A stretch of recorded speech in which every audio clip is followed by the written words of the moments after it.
But when these pictures from Saddam's notorious Abu Ghraib prison came out, it's clear that they had a scandal on their hands. Some say these methods originated in Guantanamo. We just haven't seen the pictures. Rumors have also begun to circulate. New rumors of interrogators using sex and hip-hop music to get people to crack. Yeah, it depends on the actual person. Like, say, from people from... Say from me, for example, they wouldn't pay me rap because they wouldn't be doing no. Because obviously that's what I grew up on, so it's no big deal. But let's say to some of the brothers from Saudi or from Yemen who don't listen to any of that at all, it'd be more effective against these type of people. They were playing, I remember Fleetwood Mac, Matchbox 20, Chris Christopherson. They're the ones that I remember. But I also found out that when they used to play the music to the detainees or prisoners in Iraq, that they were playing the same music. So I think they played some rap or tune to you, didn't they, Mehdi, I think, in interrogation. Constantly played the same. Did they play rap to you? Yeah. Same cut again and again. Same song all the time and all the time. I think vem det var. Kommer inte ihåg vad den heter. Men de spelar så rap hela tiden. Ja, hela tiden. Sån musik.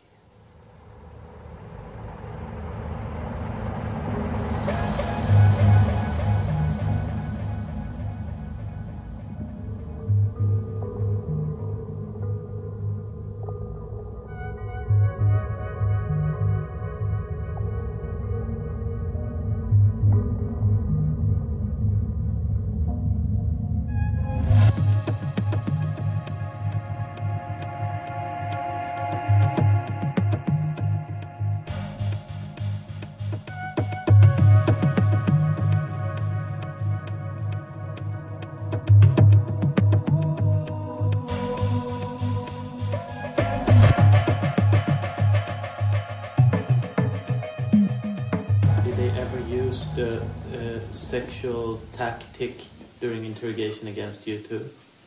Personally, no. Me personally, no. But I have met people who it's happened to and spoke to them. Did they ever try that with you, Mehdi? Ja, jag försökte med det. På vilket sätt kan du förklara?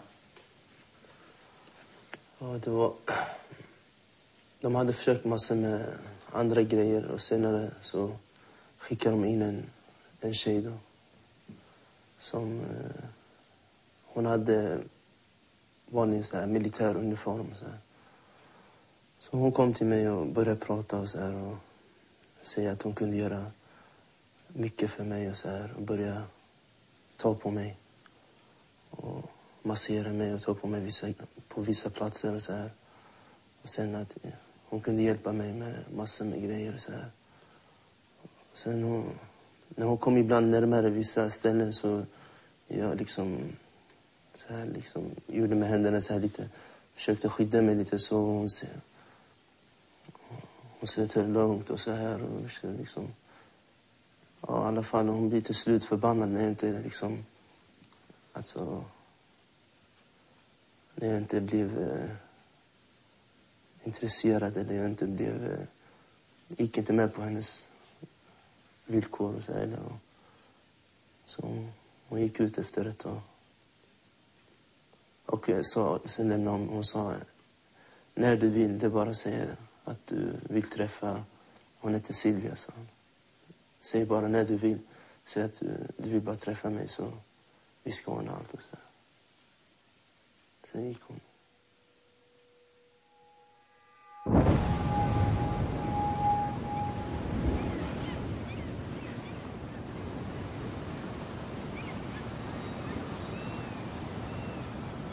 Maybe that sounds like a prisoner's wet dream. To have a woman in uniform come in and give him a massage. But we are sure that the methods aren't used for the prisoner's comfort and convenience. What kind of bizarre interrogation methods are being used at Guantanamo? And what happens to the prisoners that are still being held there? And are these methods really sanctioned from above?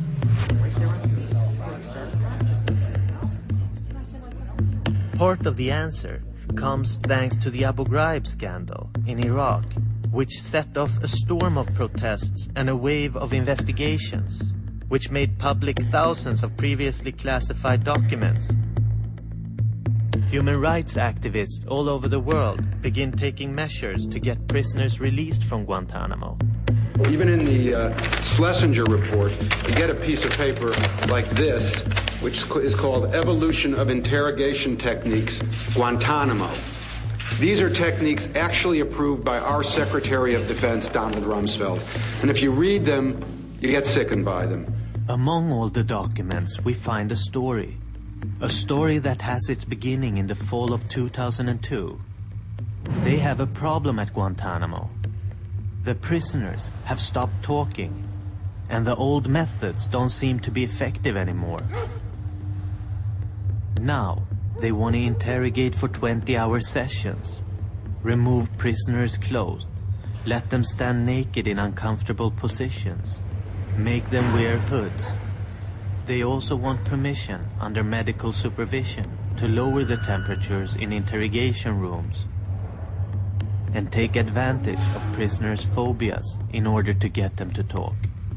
For example, a prisoner's fear of dogs. So here you have our Secretary of Defense authorizing the use of dogs. And of course, the word phobias is particularly interesting because that has to do with the religious fact for Muslims that dogs are unclean. What later happens in the interrogation room, when the new methods are implemented, only the prisoners know, and their interrogators. The problem is the interrogators at Guantanamo don't give interviews, with one exception, Tori Nelson. He's featured as a witness in an investigation about the photos. Apparently, he also worked at Guantanamo when the request for tougher methods were sent. He agrees to meet with us and explain the methods used there. 18 and 19, change of scenery up and change of scenery down. This is where you take the person out of the environment that they're used to. And if you put them in a change of scenery up, maybe you put them in a nicer area. Change of scenery down, meaning that you're going to put them into an isolation chamber, cold conditions, raw sewage smell, or something like that, where just the conditions are much worse.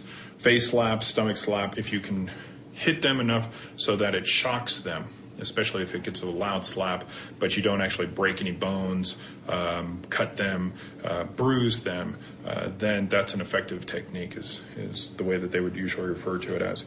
The hooding is actually placed over their head, and the interrogator shouts their questions at them through the hood. A prolonged standing makes someone lean against a wall in an uncomfortable position. If they were to do it for 5 seconds, it wouldn't be too much of a bother. After 5-10 minutes, it really starts to wear down their physical resistance. Environmental manipulation, if they come from warmer climates, putting them into a cold room, almost like a freezer for us. False flag, when interrogators will come in and pretend to be from another country where the person could face the threat of physical torture, abuse, long-term incarceration, those sorts of things. Increased anxiety by use of aversions, if they had phobias of heights or of certain animals, you might introduce that to make them uncomfortable. All of these are, in my humble opinion, completely ineffective and detrimental to the overall mission, which is to gain actionable intelligence, to gain willing cooperation. You could use these techniques if you got 10 people to maybe give you a little bit of information using these techniques. I guarantee you I could get one person to give more information if I was to convince that one person that we're the good guys and that we're their friends.